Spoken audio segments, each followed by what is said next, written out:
Today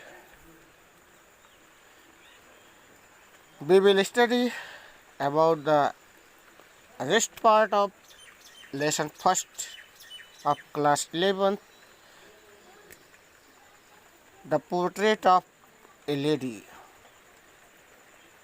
Because in the last video we had also studied some of the stanzas of the story. So let's start. The writer says that when I decided to go abroad for further studies, कि जब मैंने आगे की पढ़ाई के लिए विदेश जाने का निश्चय किया, I was sure my grand mother would be upset, तो मुझे विश्वास था कि मेरी दादी जी उस समय क्या हो जाएंगी, अपसेट मतलब बेचैन हो जाएंगी। I would be away for 5 years, क्योंकि मुझे 5 वर्ष तक दूर रहना था। And her age and at her age one could never tell, और कोई भी उनकी आयु के बारे में विश्वास के साथ कुछ कह नहीं सकता था। But my grand mother could, लेकिन मेरी दादी जी को विश्वास था। She was not even sentimental, वह जरा सा भी भावुक नहीं हुई। सेंटिमेंटल मतलब भावुक होना। She came to leave me at the railway station, she came to leave me, वह मुझे छोड़ने आई एट द रेलवे स्टेशन। कहाँ तक? रेलवे स्टेशन तक छोड़ने आई। But did not talk or show any emotions, लेकिन ना तो उन्होंने मुझसे कोई बात किया और ना ही किसी प्रकार की कोई भावना ही प्रदर्शित की। हर लिप्स मूव्ड इन प्रेयर, का उनके ओठ ईश्वर की प्रार्थना में हिल रहे थे। And her mind was lost in prayer, और उनका पूरा ध्यान प्रार्थना में ही लगा हुआ था। Her fingers was busy telling the beats of her rosary, उनकी अंगुलियां जो है माला को गिनने में, यानी जो माला फेरती हैं, रस माला को फेरने में अंगुलियां भी व्यस्त थीं। Silently she kissed me my forehead, का चुपचाप उन्होंने जो है मेरे मस्तक को चूमा। And when I left I cherished the moist imprint as perhaps the last sign of physical content between us, का और जब मैं उनसे अलग होने लगा, यानी मैं जाने लगा, तो मैंने उनके चुंबन किए हुए मस्तक पर उस गीली छाप को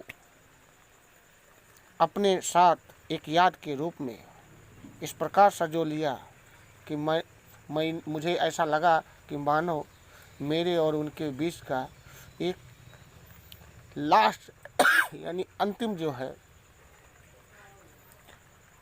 रिलेशन था। आगे कहता है but that was not so, लेकिन ऐसा नहीं हुआ। After 5 years I came back home, जब 5 साल के बाद मैं घर आया। And was met by her at the station, और उनसे जब स्टेशन पर मेरी मुलाकात हुई, she did not look a day older, तो वो एक भी दिन और अधिक बूढ़ी नहीं लग रही थी। यानी कहने का तात्पर्य कि मैं जैसे छोड़ के गया था, जिस उम्र में उनको छोड़ के गया था, उसी उम्र में दिख रही थी। She still had no time for words, अब भी उनके पास कोई शब्द नहीं थे। कहने का मतलब उन्होंने मुझसे बात नहीं किया। And while she clasped me in her arms, जबकि केवल क्या किया, उन्होंने मुझे गले से लगा लिया। I could hear her reciting her prayers, और कहा जब गले लगा लिया तब मैंने जो है उनके जो है प्रार्थना जो कर रही थी उस गीत को मैंने सुना। Even on the first day of my arrival, का मेरे आने का जो पहला दिन था, her happiest moment were with her sparrows, उनके लिए वो सबसे अच्छा दिन था खुशहाल का दिन था। whom she fed longer with fabulous rebukes, यानी उन चिड़ियों के साथ का वह मेरा पहला दिन उनके लिए सबसे खुशहाल दिन था, जिसको वो मेरी अनुपस्थिति में हंसकर फटकारती रहती थी और उन्हें रोटियां खिलाती रहती थी। इन the evening A change came over हर, का शाम को उनमें एक बदलाव सा आया। शी डिड नॉट प्रेयर, उन्होंने प्रार्थना नहीं किया। She collected the women of the neighbourhood, उन्होंने पड़ोस की महिलाओं को इकट्ठा किया और got an old drum and started to sing, और एक पुरानी ढोलक लिया और गाना गाना शुरू कर दिया। For several hours she thumped the sagging skins of the dilapidated drums, कहा कई घंटों तक उस ढीले ढाली ढोलक को वो क्या करती रही, बजाती रही। And sang the home coming of warriors, और वीरों के घर वापसी का, घर आगमन के गीत को गाती रही। यानी कहने का तात्पर्य, लेखक के कहने का तात्पर्य यह है कि वो उस गीत को इसलिए गा रही थी कि वो मुझे ये आभास करा रही थी कि मानो मेरा पोता किसी युद्ध को जीतकर घर वापस आया है। We had to persuade her to stop, to avoid overstraining, हमें उन्हें जो है अधिक जोर से ढोल बजाने के लिए जो है मना करना पड़ा, यानी राजी करना पड़ा। That was the first time since I had known her that she did not pray, कहा यह मेरी ज़िंदगी का पहला ऐसा मौका था, पहला ऐसा अवसर था कि जब मैंने देखा कि उन्होंने उस दिन कोई प्रार्थना नहीं किया। आइए आगे देखते हैं। कहता है the next morning she was taken ill, अगली सुबह वो थोड़ा बीमार हो गई। It was a mild fever,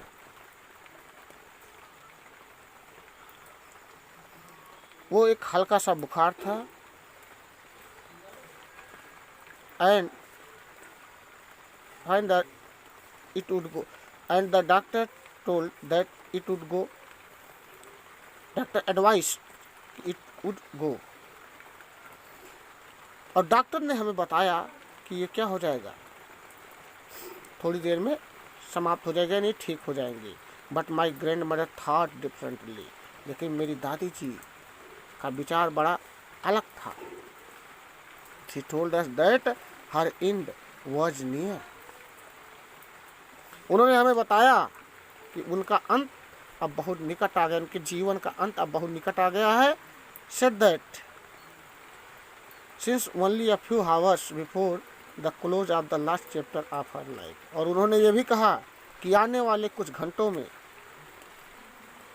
उनके जीवन का जो चैप्टर है वो क्लोज हो जाएगा। और she had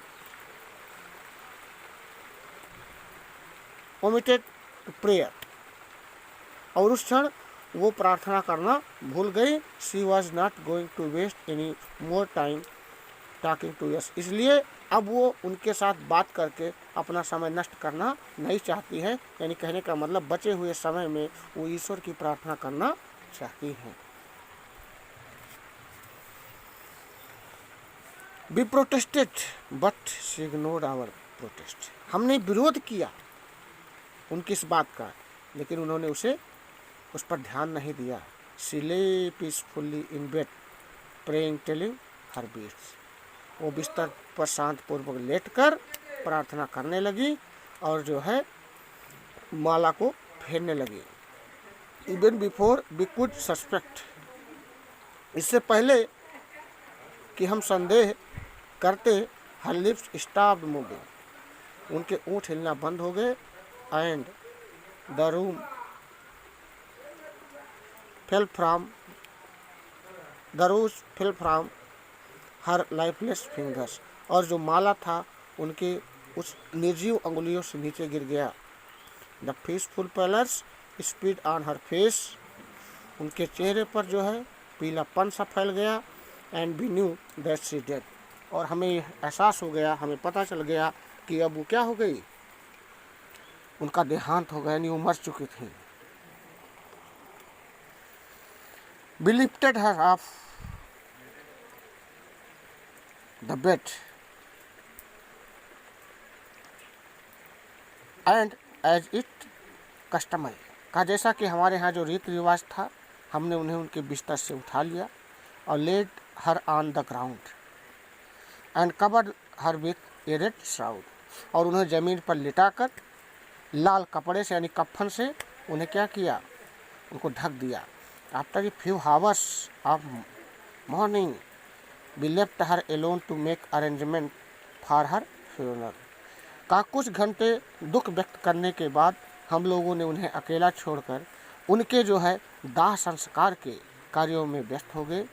in the evening we went her room, सायंकाल को हम लोग जो है उनके कमरे में गए। With a crude stretcher to take her to cremated, यानी उनके दाह संस्कार के लिए उनको ले जाने के लिए हम लोग उनके कमरे में गए। The sun was setting and had lit her room, the sun was setting and had lit her room and बरामदा with a blaze of gold light, कहा सूर्य छिप रहा था और उनके कमरे और बरामदे में सुनहरी प्रकाश की रोशनी फैली हुई थी। जब हम आंगन के बीच गए, we stopped halfway in the courtyard, हम वहीं आंगन में ही थोड़ी देर रुके। ऑल ओवर द बरामदा एंड हर रूम्स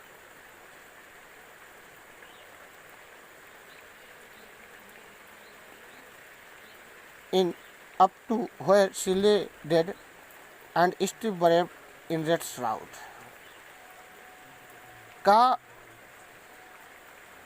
कि पूरे बरामदे में तथा उनके कमरे में जहाँ वह कफन से लिपटी हुई पड़ी थी,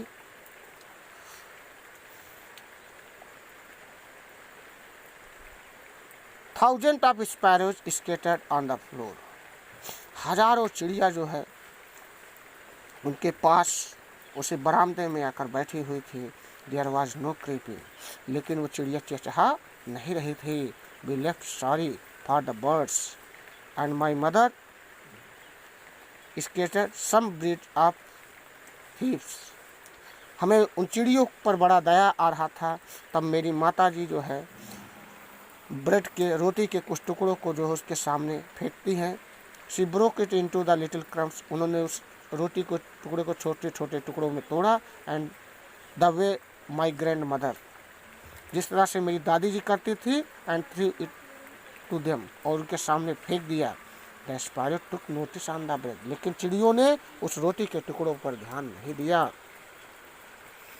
when we carried grandmother's craft off they flew away quietly, जब हम अपनी दादी जी के मृत शरीर को लेकर चलने लगे तो चिड़िया भी शांत पूर्वक वहाँ से उड़ गई। और next morning the sweeper swept the bread crumbs into the dustbin, अगले सुबह जब साफ करने वाला आया तो उसने रोटी के टुकड़े को साफ करके डस्टबिन में डाल दिया। यानी कहने का मतलब कि जिस प्रकार से राइटर की दादी का राइटर से जितना लगाव था, चिड़ियों का भी दादी जी से उतना ही लगाव था। तो ये था लेसन फर्स्ट, यहीं पर इसका पूरा एक्सप्लेनेशन समाप्त होता है। अब इसके बाद नेक्स्ट वीडियो में हम इसके क्वेश्चंस के बारे में, एक्सरसाइज के बारे में आपको बताएंगे। आज के लिए इतना ही, धन्यवाद।